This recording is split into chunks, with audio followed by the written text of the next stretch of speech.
Hello my young friends, good morning. स्वागत है आप सबों का मेरे चैनल फिजिक्स प्लस टू। मैं सुरेश सर फिर एक बार आपके साथ, और आज फिर प्रोजेक्ट रेल JCRT द्वारा जो स्टार्ट किया गया है 12 के स्टूडेंट्स के एग्जामिनेशन को देखते हुए मोमेंटम बढ़ाने के लिए पहला जो एग्ज़ाम हुआ था 5/8/2023 को, उसका आंसर हमने वीडियो के साथ क्वेश्चन के साथ अपलोड किया है। दूसरा एग्ज़ाम हुआ था 2/9/2023 को, और तीसरा एग्ज़ाम कल 30/9/2023 को हुआ है। आप जानते हैं इसमें 16 क्वेश्चंस रहता है। Each questions carry 2.5 marks. 4 marks is 40, time is 90 minutes. ये लड़कों के मोमेंटम को बढ़ाने के लिए एक अच्छी पहल है JCRT के द्वारा। आज कल जो एग्ज़ाम हुआ था उसका आज हमने वीडियो के रूप में आपके साथ विथ क्वेश्चन आंसर प्रोड्यूस कर रहे हैं। आप शुरू से अंत तक वीडियो के साथ बने रहिए। ये सारे क्वेश्चंस का जो एक समरी है वो आप देख करके फाइनल एग्जामिनेशन के दिन जाएंगे, आपको बहुत फायदा होगा। आइए देखिए, पहला क्वेश्चन क्या गया था यहाँ से। पहला क्वेश्चन था किसी कुंडली में प्रेरित EMF इलेक्ट्रोमोटिव फोर्स विद्युत वाहक बल का कारण है। किसी कॉइल में इलेक्ट्रोमोटिव फोर्स जो प्रोड्यूस होता है उसका क्या कारण है। ऑप्शन सुनिए, चुंबकीय क्षेत्र, चुंबकीय प्रवाह। वहां पर उसने जो हिंदी वर्ड यूज किया है क्वेश्चंस में, हम आपको सावधान कर देना चाहते हैं कि हिंदी वर्ड में कुछ अलग ढंग से प्रोनाउंसिएशन या लिखावट हो सकता है, लेकिन उसका कन्फ्यूजन आप दूर करेंगे इंग्लिश के ट्रांसलेशन से। मतलब इंग्लिश का जो क्वेश्चन है उसको स्टैंडर्ड माना जाता है। तो प्रवाह जो यहाँ लिया गया है वो है फ्लक्स, इसलिए क्वेश्चन में जहाँ पर भी आपको प्रवाह मिलेगा आप मान लेंगे कि वो फ्लक्स है। इसलिए पहला ऑप्शन था चुंबकीय क्षेत्र, दूसरा है चुंबकीय प्रवाह। हमने ब्रैकेट में लिख दिया, ये क्वेश्चन में नहीं है, हमने आपको मैंने आपके सुविधा के लिए ब्रैकेट में लिख दिया है चुंबकीय फ्लक्स। सी नंबर में था वह क्वेश्चन चुंबकीय प्रवाह में परिवर्तन, तो हमने उसको सुधार दिया आपको चुंबकीय फ्लक्स में परिवर्तन, और डी इनमें से कोई नहीं। तो इलेक्ट्रोमैग्नेटिक इंडक्शन का जहाँ डिफिनेशन आपको बताया गया होगा वहाँ पर आप पढ़े होंगे कि जब एक कुंडली और एक मैग्नेट के बीच आपेक्षिक गति होती है तो चुंबकीय फ्लक्स में परिवर्तन के कारण कुंडली में एक प्रेरित विद्युत वाहक बल इलेक्ट्रोमोटिव फोर्स उत्पन्न होता है। इसलिए ऑप्शन आप समझ गए होंगे, ऑप्शन सी इज करेक्ट। ये जो ऑप्शन सी है चुंबकीय फ्लक्स में परिवर्तन, दैट इज करेक्ट। ठीक है। क्वेश्चन नंबर 2 आइए देखिए। लेंज का नियम संरक्षण के नियम के अनुसार है। लेंज का नियम संरक्षण के नियम के अनुसार है, मतलब Lenz law follows which of the following principle of conservation. आइए देखिए, यहाँ लिखता है द्रव्यमान संरक्षण के नियम, ऊर्जा संरक्षण के नियम, संवेग संरक्षण के नियम, आवेश संरक्षण का नियम। तो लेंज का नियम आप जानते हैं, लेंज के अनुसार किसी कुंडली में प्रेरित विद्युत वाहक बल की दिशा हमेशा इस प्रकार होती है कि जिसके कारण वो उत्पन्न होता है उसी का वह विरोध करता है। इसलिए किसी के कारण उत्पन्न हो रहा है उसका वह विरोध करता है, तो उस कॉज को हम उसके नज़दीक ले जाने में या ले आने में कुछ वर्क करना पड़ता है। That work is converted into electric energy. मतलब दिस इज फॉलोज ऊर्जा संरक्षण का सिद्धांत, ऊर्जा के संरक्षण के सिद्धांत पर आधारित है। इसलिए ऑप्शन बी इज करेक्ट। ठीक है। आइए देखिए क्वेश्चन नंबर 3 देखिए। 500 फेरों की एक, वहां पर क्वेश्चन में दिया है इंग्लिश वर्ड ही लिखा है 500 टर्न लिख दिया है, हमने थोड़ा सा इंप्रूवमेंट करके लिखा है 500 फेरों की एक कुंडली के माध्यम में चुंबकीय फ्लक्स 0.02 सेकेंड में 0.8 वेबर से शून्य हो जाता है। तो कुंडली में प्रेरित विद्युत वाहक बल कितना होगा। एक कॉइल है जिसमें नंबर ऑफ टर्न्स, फेरों की जो संख्या है वो आपको दिया गया है।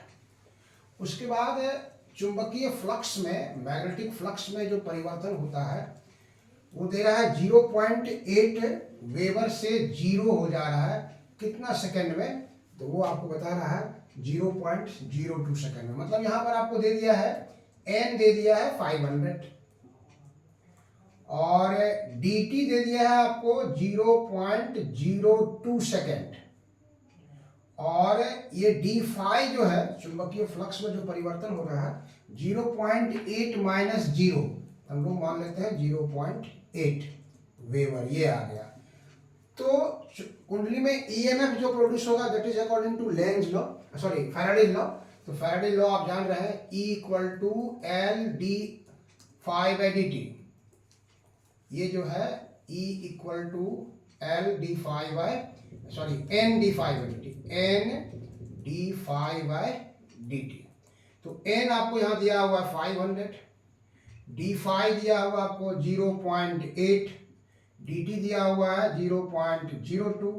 तो ये आप देखेंगे तो दिस इज 500, ये आ जाएगा आपको 8/2 और इसका 10 ऊपर चला जाएगा, 2 4 यहाँ से कैंसिल हो जाएगा, तो 4 इंटू 5 20 पर 3 जीरो दे देंगे, इतना वोल्ट उत्पन्न होगा, दैट इज कॉल्ड, आप you can write 20 kilo volt, 20 kilo volt का ईएमएफ प्रोड्यूस होगा। और ऑप्शन देखिए क्या दे रहा है, 20 kilo volt, 15 kilo volt, 25 kilo volt और 12 किलो वोल्ट।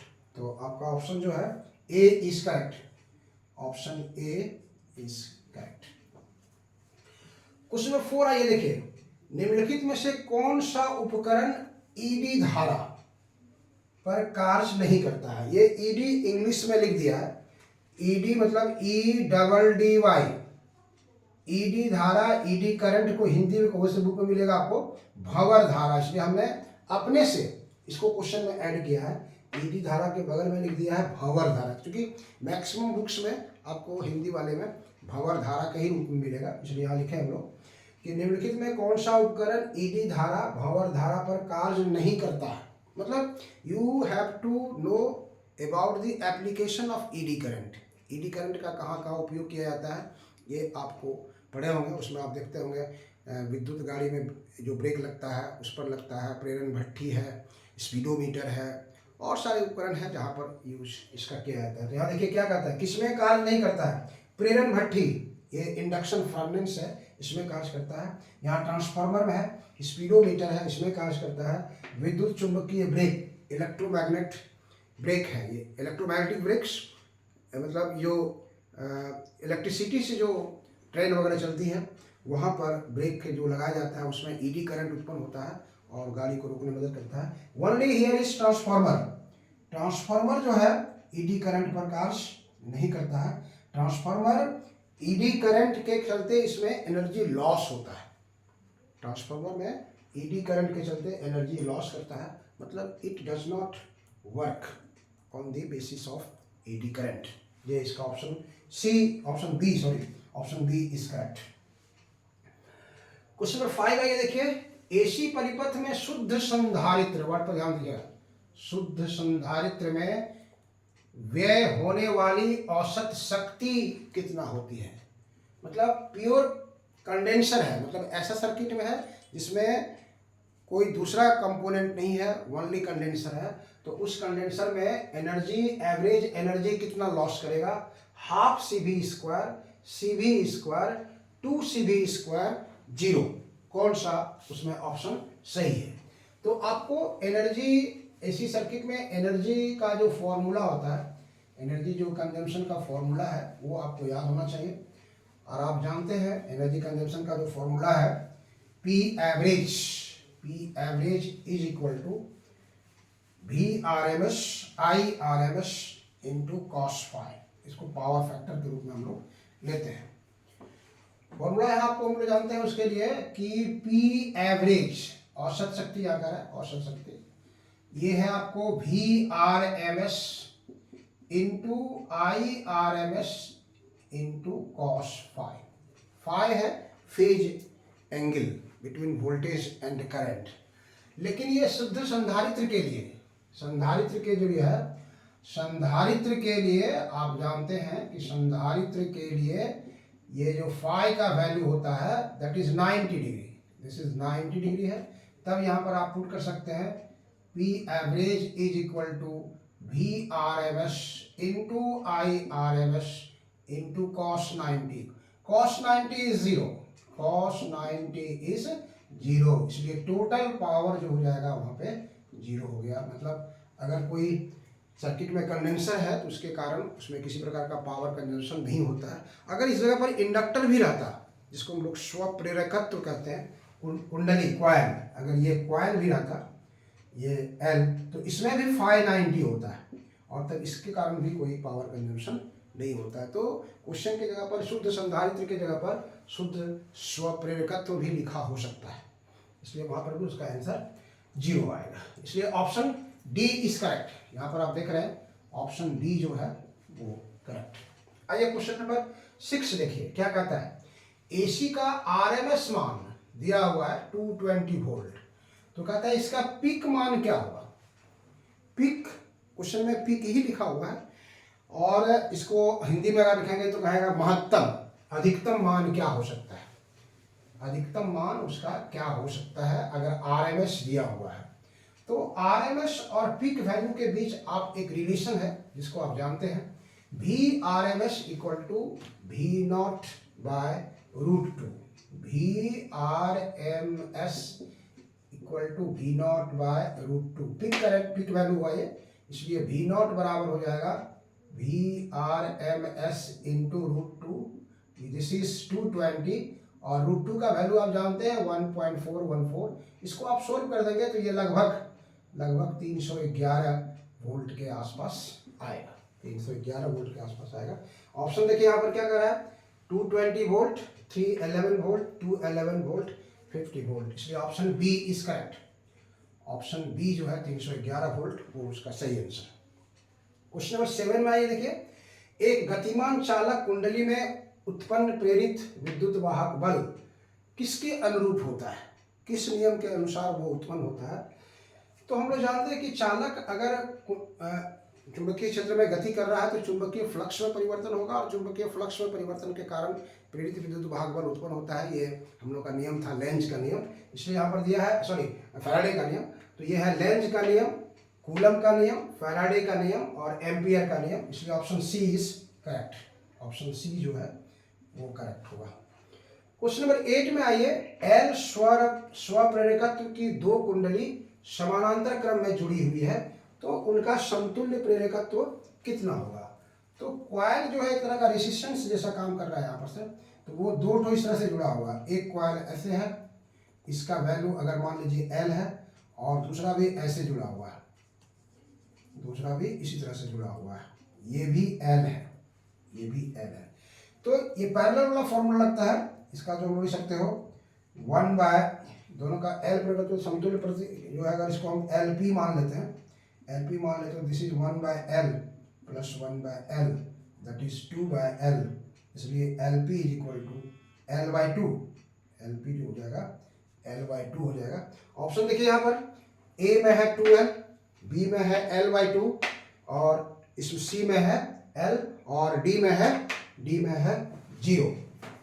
तो प्रेरकत्व को पैरेलल में जोड़ेंगे तो इसका ऑप्शन जो होगा वो option B is correct, option B is correct. चलिए आगे बढ़ते हैं। Next question number 9। स्व प्रेरकत्व एल, जिसको हम लोग रिव्यू करते हैं सेल्फ इंडक्टेंस, एल की कुंडली में प्रत्यावर्ती धारा आई स्थापित करने के लिए आवश्यक ऊर्जा कितना होगा। एक कॉइल है जिसका सेल्फ इंडक्टेंस एल है, उसमें आई करंट को फ्लो कराना है तो कितना एनर्जी चाहिए। तो वो फॉर्मूला होता है इसका एनर्जी का, U equal to half L I square, L I square, ये एनर्जी आपको देना होगा उसके लिए। और ये ऑप्शन है आपका, देखिए यहाँ पर ऑप्शन है बी में, B equal to half L I square, ये एनर्जी आपको सप्लाई करना होगा तब वो उसमें स्थापित होगा। क्वेश्चन नंबर 10 आइए देखिए। स्व प्रेरकत्व की इकाई क्या है, what is unit of self inductance. Self inductance का यूनिट क्या होगा वो आपको वहां पे बताना है। तो सेल्फ इंडक्टेंस का यूनिट अगर आप देखेंगे तो आप फैराडे नियम को अगर आप यूज कर रहे हैं, फैराडे नियम का यूज करके अगर आप निकाल रहे हैं, किसी भी नियम को आप यूज करके निकाल सकते हैं। जैसे हमने निकाला E equal to L D I by D T, ये होता है फैराडे के नियम से फाई का वैल्यू जब हम देते हैं तब। तो यहाँ से अगर एल निकालेंगे आप तब हो जाएगा E और ये ऊपर चला जाएगा डी टी और नीचे हो जाएगा डी आई। अगर आप इसके हिसाब से लिखते हैं यहाँ पर तो ये E इक्वल टू हो जाएगा ये एल का निकालना है, एल इक्वल टू ये इलेक्ट्रोमोटिव फोर्स है तो ये हो गया वोल्ट, ये टाइम है तो ये हो गया सेकेंड, और ये करंट है तो ये हो गया एम्पियर। तो अब देखिए यहाँ पर क्या कह रहा है, स्वप्रेरकत्व की इकाई है, ऑप्शन ए देखिए वोल्ट एम्पियर नहीं है, जूल एम्पियर नहीं है, वोल्ट एम्पियर नहीं है, वोल्ट सेकेंड पर एम्पियर, तो वोल्ट सेकेंड पर एम्पियर, इसलिए option D is correct. Option D जो है वो करेक्ट। क्वेश्चन नंबर 11 में आइए, एसी सर्किट में कैपेसिटर में वोल्टेज और करंट के बीच कलांतर कितना होता है। वहां कुछ चरण अंतर करके लिखा हुआ है, क्वेश्चन में आप देखेंगे तो उसको हमने शुद्ध भाषा में यूज किया, कलांतर मतलब फेज डिफरेंस कितना होता है। तो अभी हम लोग सवाल बनाए थे कैपेसिटर और इंडक्टर, संधारित्र और कुंडली में स्वप्रेरकत्व में जो फेज चेंज होता है दैट इज 90, इसलिए ऑप्शन बी इज करेक्ट। अगर सिर्फ एल है, अगर सिर्फ आर है तो इसमें जीरो फेज डिफरेंस, इसमें 90 और इसमें भी 90 होता है। ये आर हो गया, ये एल हो गया, ये सी हो गया। क्वेश्चन नंबर 12 में देखिए, एलसीआर का श्रृंखला समायोजन एक एसी स्रोत से जुड़ा है यदि प्रतिरोध 3 ओम और प्रतिघात 4 ओम है तो सर्किट का पावर फैक्टर कितना होगा। पावर फैक्टर सर्किट का कितना होगा। एक एलसीआर सर्किट है जो एसी सोर्स से जुड़ा हुआ है, जिसमें कि आप देख रहे हैं ये इस सब का वैल्यू दिया हुआ है, तो आपको बताना है कि उसका पावर फैक्टर कितना होगा। तो आप कैसे उसको निकालने की कोशिश करेंगे, आइए देखिए। पावर फैक्टर जो होता है इसका, पावर फैक्टर जो एसी एलसीआर सर्किट का होता है वो पावर फैक्टर को हम लोग किससे लिखते थे, कॉस फाई से। Cos phi is equal to R by Z. Z is impedance, impedance है तो जेड का जो प्रतिबाधा जिसको कहते हैं, इसका फॉर्मूला होता था R square plus X L minus X C का होल स्क्वायर। ये रिएक्टेंस है, ये दिस इज रिएक्टेंस। इसको आप लिख सकते हैं ऐसे भी, दोनों को मिला के अगर लिखेंगे तो R square plus X square के रूप में लिख सकते हैं। तो क्वेश्चन में आपको दिया है रेसिस्टेंस 3 ओम है, मतलब ये आपको दे दिया है 3 ओम, 3 का स्क्वायर, और प्रतिघात जो है वो 4 ओम है, 4 ओम है। ये एल एक्स एल हो गया आपको इंडक्टिव रिएक्टेंस मतलब प्रेरण प्रतिघात, और एक्स सी हो गया वो कैपेसिटिव रिएक्टेंस संधारित्र का प्रतिघात है। लेकिन यहाँ पर सीधे लिखा हुआ प्रतिघात मतलब दोनों का नेट है वो, तो ये हो गया 4 का स्क्वायर, तो ये 9 + 16 25 का हो गया ये 5 यहाँ पर। तो अब यहाँ पर cos फाई निकालेंगे तो r है आपका 3 और z निकल गया 5, तो इसको निकालेंगे तो दिस इज 0.6। तो ऑप्शन देखिए 1, 0.6, 0.8, 0.5, इसलिए option B is correct. Option B जो है वो करेक्ट है।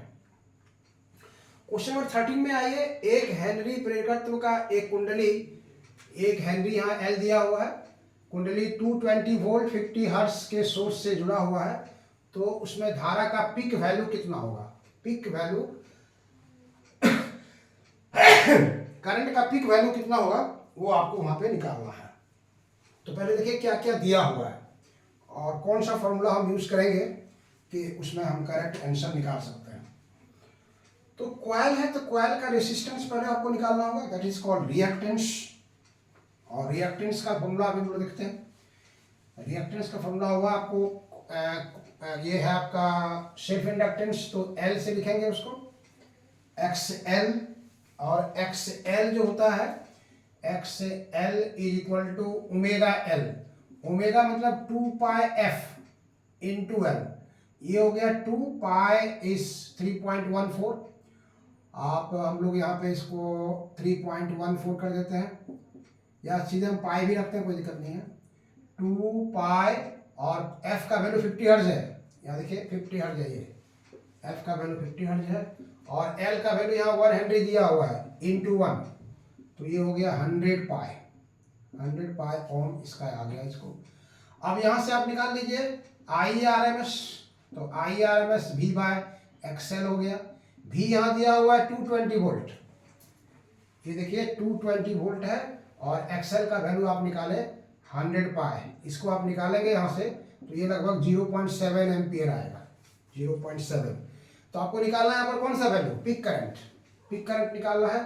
तो IRMS का फॉर्मूला आप जानते हैं, IRMS is equal to I naught by root 2, इसलिए I naught equal to IRMS into root 2, ये हो गया आपका 0.7 और ये हो गया 1.414। तो इसको आप निकालेंगे तो इसका जो आंसर आएगा गुना करने के बाद, ये लगभग 9.87 कुछ एम्पियर आता है, दैट इज अबाउट, ये लगभग आप लिख सकते हैं सॉरी, ये यहाँ पर आ जाएगा आपको पॉइंट, इसको दोनों को मल्टीप्लाई कर दिए, देखिए कितना आ रहा है, 7 4 28, 7 1 7 2 9, 7 4 28, 7 1 7 2 9, नहीं 1498, 1498, 4 अंक के बाद इसमें देना है, तो यहाँ 0.98 आएगा, 0.98 मतलब इसको आप लगभग 1 एम्पियर मान सकते हैं, लगभग 1 एम्पियर मान सकते हैं, इसलिए यहाँ पर ऑप्शन है 0.5, 0.7, 1 ampere, 1.4, option C is correct, option C is correct.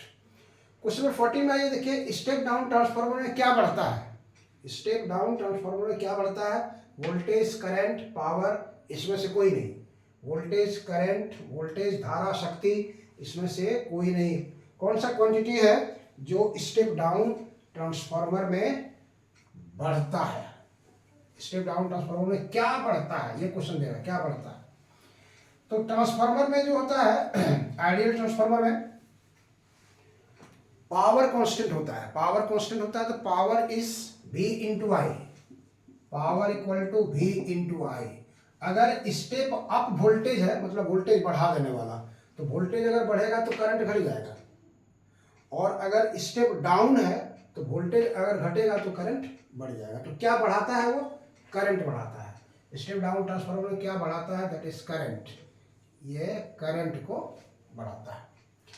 Question 15 आइए, देखिए पावर फैक्टर का मान बदलता है कहां से कहां तक, रेंज देखिए, ऑप्शन ए 2 से 2.5, बी देखिए 3.5 to 5, सी में देखिए 0 से 1, और डी में है 1 से 2, कहां तक पावर फैक्टर का वैल्यू बदलता है। तो पावर फैक्टर क्या था हम लोग का, cos फाई था पावर फैक्टर, तो cos का वैल्यू कहां से कहां तक बदलता है, आप जानते हैं cos 0 1 होता है, और cos 90 फिर 0 हो जाएगा आपको, नहीं, या फिर 0 से 1, ये रेंज जो होता है cos पावर फैक्टर का बदलेगा, इसलिए option C is correct, option C is correct.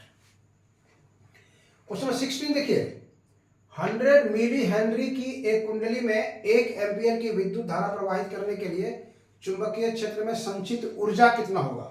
Energy निकालना है आपको कॉइल का, अभी एक फार्मूला था उस पर हम लोग एक क्वेश्चन भी देखे अभी उस पर, कि किसी कुंडली में जिसका स्वप्रेरकत्व सेल्फ इंडक्टेंस L है, उसमें आई करंट स्थापित करने के लिए कितनी एनर्जी चाहिए, तो हमने फॉर्मूला आपको बताया वहाँ पर, U equal to half LI², ये हाफ हो गया। L का वैल्यू यहाँ दिया हुआ देखिए 100 मिली हेनरी, L जो है 100 मिली हेनरी है, मतलब 10⁻³ देना पड़ेगा आपको, यानी तो फिर आप यहाँ से लिख सकते हैं 1000 से उसमें डिवाइड करना पड़ेगा, 1000 ये हेनरी हो जाएगा, और करंट है 1 एम्पियर, तो 1 का स्क्वायर करेंगे तो 1 ही होगा, तो यहाँ से ये 2 0 ये 2 0 कैंसिल हो जाएगा, तो 1/20, 1/20 का मतलब कितना हुआ 0.05 जूल, 0.05 जूल, इसलिए ऑप्शन सी इज करेक्ट। कैसा लगा आपको मेरा वीडियो, अच्छा लगे तो लाइक करना, सब्सक्राइब करना, शेयर करना कभी नहीं भूलिएगा। और ये टेस्ट रेल प्रोजेक्ट रेगुलर असेसमेंट है जो है, regular assessment of improvement learning चलते रहेगा जब तक कि जैक बोर्ड के द्वारा फाइनल एग्जामिनेशन नहीं हो जाता है। सितंबर महीने में देखिए 2 बार हो गया, एक 2 सितंबर को था और एक हो गया 30 सितंबर को, 30 सितंबर को हो गया। फिर अक्टूबर में भी इसकी परीक्षा होगी, नवंबर में होगी, दिसंबर में होगी, जनवरी में होगी, फरवरी में होगी। फरवरी में आपका एग्जाम है तो जनवरी तक चलेगा। और यही सब क्वेश्चन का मेन क्वेश्चन जो है हर मैंने एक अच्छी पहल है, ये विद्यार्थी को उस टॉपिक से रिलेटेड पूरा क्वेश्चन डाल दे रहा है। घबराने की बात नहीं है, ये आपके लिए फ़ायदेमंद है। सिर्फ वीडियो के साथ, अगर आप पिछला 3 वीडियो, आप 2 वीडियो नहीं देख पाए होंगे, फर्स्ट टेस्ट सेकंड टेस्ट का, तो उसको भी देख लेंगे और इस तरह से हम आपकी सेवा में उपस्थित रहेंगे। चलिए, थैंक यू।